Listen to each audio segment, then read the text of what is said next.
ऊर्जा किसे कहते हैं?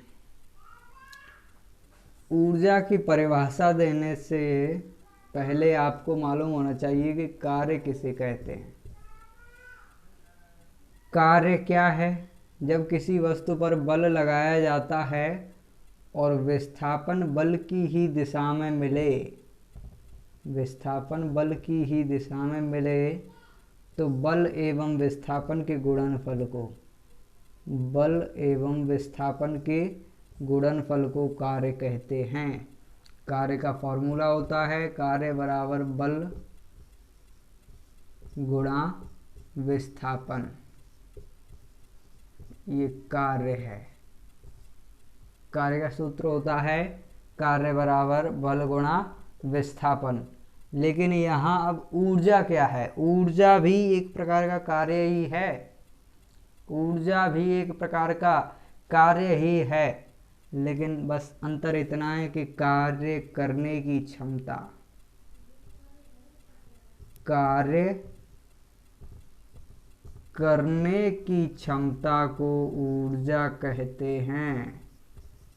Capacity of work done is called an energy. ऊर्जा को अंग्रेजी में एनर्जी बोलते हैं। एनर्जी, एनर्जी का पहला अक्षर है ई, इस प्रकार ऊर्जा को ई से व्यक्त करते हैं। ऊर्जा की परिभाषा क्या है? कार्यकर्ता के कार्य करने की क्षमता को ऊर्जा कहते हैं। ऊर्जा को ई से व्यक्त करते हैं। कार्यकर्ता के कार्य करने की क्षमता को ऊर्जा कहते हैं, ऊर्जा को ई से व्यक्त करते हैं। अब जब कार्य को ही ऊर्जा कहते हैं तो कार्य का जो मात्रक होता है वो ऊर्जा का भी मात्रक होता है। कार्य की जो विमा होती है वो ऊर्जा की भी विमा होती है। जैसे कार्य का मात्रक होता है, ऐसा ही मात्रक है कार्य का जूल, ऊर्जा का भी ऐसा ही मात्रक जूल है ना। और कार्य का सीजीएस मात्रक है, सीजीएस पद्धति में मात्रक है कार्य का अर्ग, वो ऊर्जा का भी मात्रक है अर्ग।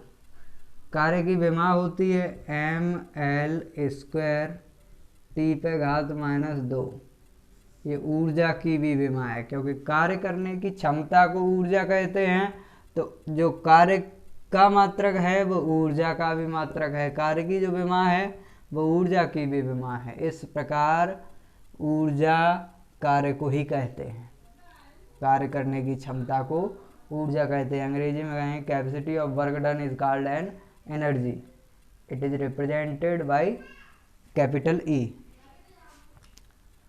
अब देखिए ऊर्जा के प्रकार, ऊर्जा कितने प्रकार की होती है? तो ऊर्जा निम्नलिखित प्रकार की होती है। जैसे ऊर्जा निम्नलिखित प्रकार की होती है जिनमें से पहली है यांत्रिक ऊर्जा, यांत्रिक ऊर्जा। दूसरी वैद्युत ऊर्जा, वैद्युत ऊर्जा। तीसरी है चुंबकीय ऊर्जा, चुंबकीय ऊर्जा। चौथी होती है प्रकाश ऊर्जा, प्रकाश ऊर्जा। और पांचवी होती है रासायनिक ऊर्जा,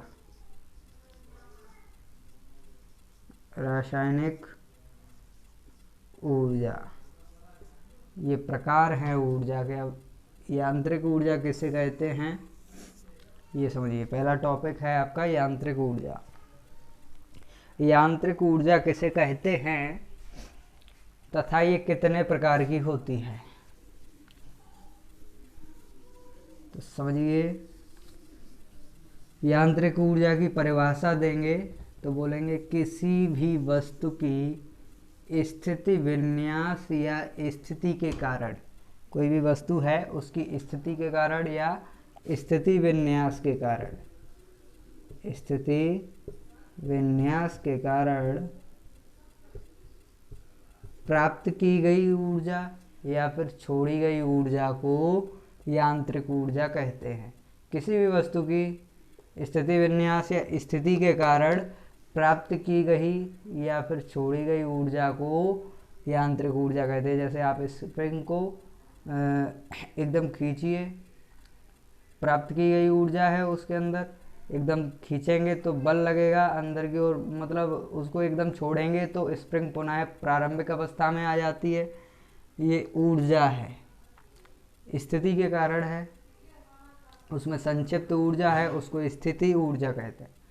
अब देखिए यांत्रिक ऊर्जा की परिभाषा हो गई, किसी भी वस्तु की स्थिति विन्यास या स्थिति के कारण जो ऊर्जा होती है उसको यांत्रिक ऊर्जा कहते हैं। यांत्रिक ऊर्जा निम्न दो प्रकार की होती है। यांत्रिक ऊर्जा जो है वो निम्न दो प्रकार की होती है। पहली होती है गतिज ऊर्जा, गतिज ऊर्जा, और दूसरी होती है स्थितिज ऊर्जा, स्थितिज ऊर्जा। गतिज ऊर्जा को काइनेटिक एनर्जी बोलते हैं, जिसका पहला अक्षर होता है के, इसलिए इसको के से व्यक्त करते हैं। स्थितिज ऊर्जा को पोटेंशियल एनर्जी कहते हैं, जिसका पहला अक्षर होता है पी, इसलिए इसको पी से व्यक्त करते हैं। अब बात यह है कि गतिज ऊर्जा क्या है। गतिज ऊर्जा जैसा कि नाम से ही स्पष्ट है, गति। गति माने होता है गति करना, एक स्थान से दूसरे स्थान तक पहुंचना, जिसकी कोई चाल होती है निश्चित। तो कह सकते हैं कि किसी भी वस्तु में उसकी गति के कारण जो ऊर्जा होती है, कोई वस्तु है नियत वेग से गतिशील है, तो उसमें जो ऊर्जा होगी वो गतिज ऊर्जा होगी। क्यों? किसी भी वस्तु में उसकी गति के कारण जो ऊर्जा होती है उसको गतिज ऊर्जा कहते हैं। किसी भी वस्तु में उसकी गति के कारण जो ऊर्जा होती है उसको उस वस्तु की गतिज ऊर्जा कहते हैं। गतिज ऊर्जा को के से व्यक्त